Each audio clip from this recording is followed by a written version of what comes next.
Page turning while playing the piano. Tips for turning sheet music like a pro.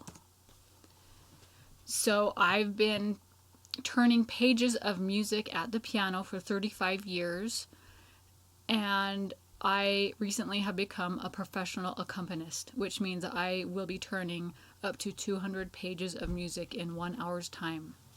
I believe I'm qualified to give this information on page turning for the piano. So there are a few options for being a page or having your pages turned at the piano.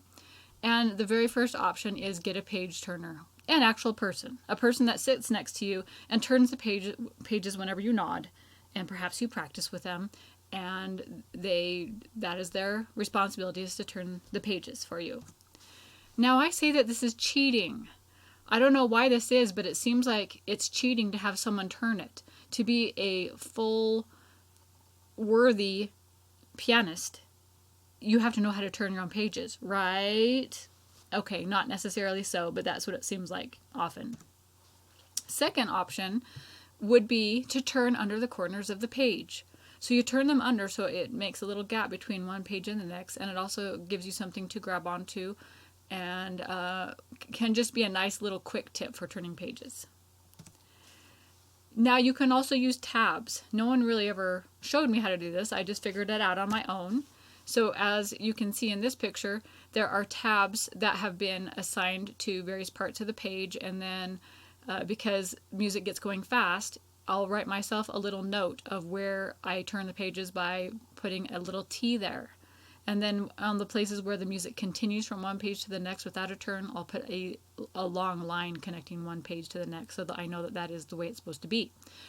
The advantage of this is that you can spread out a bunch of sheet music and then assign judiciously where you'd like that page turn to be. So it may not be every other page like you often have in music. It might be the third page and the 8th page or something like that, and you just lay it out to the best of your possibility, and then you just turn at the best places to be able to turn.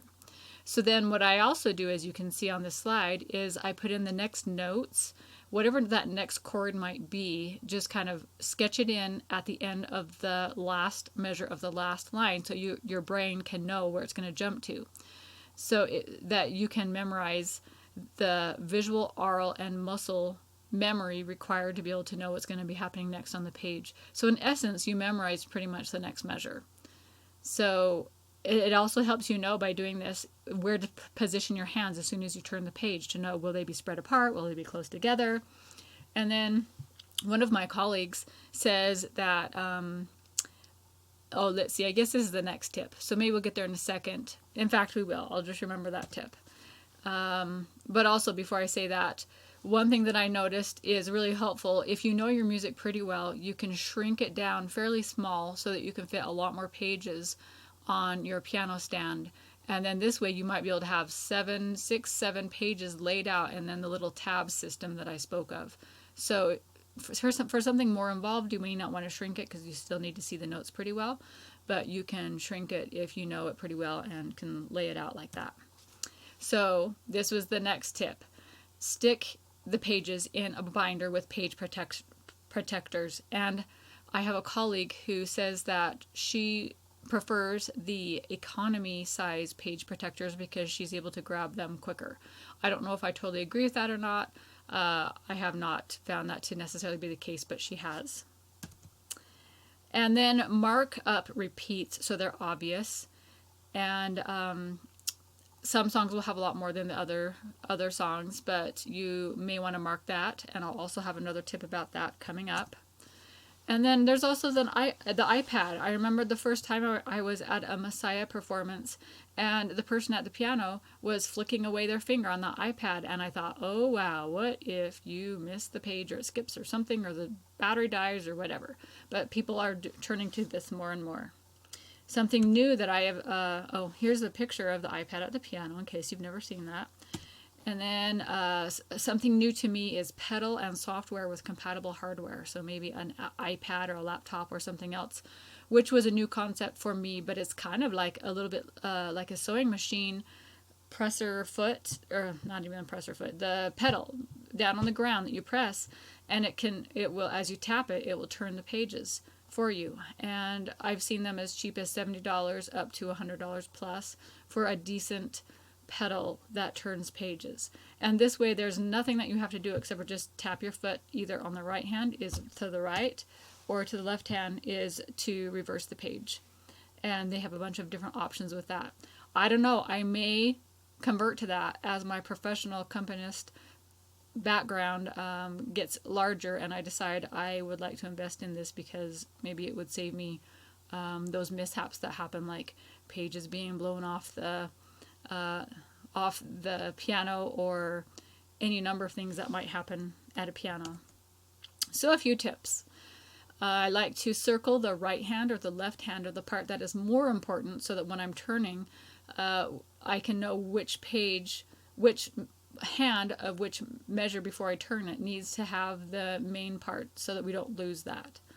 A second tip, which I've already kind of alluded to, is that if there are repeats, you can copy, cut, and paste the music so that it lays out flatly, so there's no repeats. So you have the repeats cut and pasted into your music, so that your brain under pressure doesn't have to remember if you've repeated or not. Some more tips. You can bring your own clippy light. You can be prepared for any lighting situation that no one but you could even think about. So here's a little clip that I've purchased from Amazon that is a clippy light that you can illuminate 2 pages, because other people don't usually think about what the piano needs. And so you'll conquer that eventuality should that be a problem.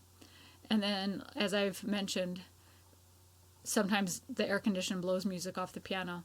So weighting that music against any eventuality like that can be helpful. I've thought about putting clothespins on either end, depending on how big your music is, if it can just keep it down. In a pinch, I pulled off my wristwatch and just stuck it against the music so it at least stay up. A phone is not a bad option, because you might already have that on you always, and you just anchor down your music with its weight against the edge that's not covering the music. You can use a binder that will make it so if anything blows, it's going to still stay on the piano. And I know that one of the organists for the choir at Temple Square plays all of his music on cardstock. He just prints everything onto cardstock. So no matter what, keep going. With exceptions, of course. So as you're playing, generally you want to just keep playing, and even if tornadoes are happening and the lights are flickering, whatever it is, you just keep going. And that conductor is the one that leads you, if that's the kind of a situation you're in, or if you're playing for someone who is singing. You follow them, you just keep going and do all that you can to just keep plowing through your music in a forward-moving fashion. So that's page turning while playing the piano, tips for turning sheet music like a pro, and I wish you much musical success in all of your endeavors.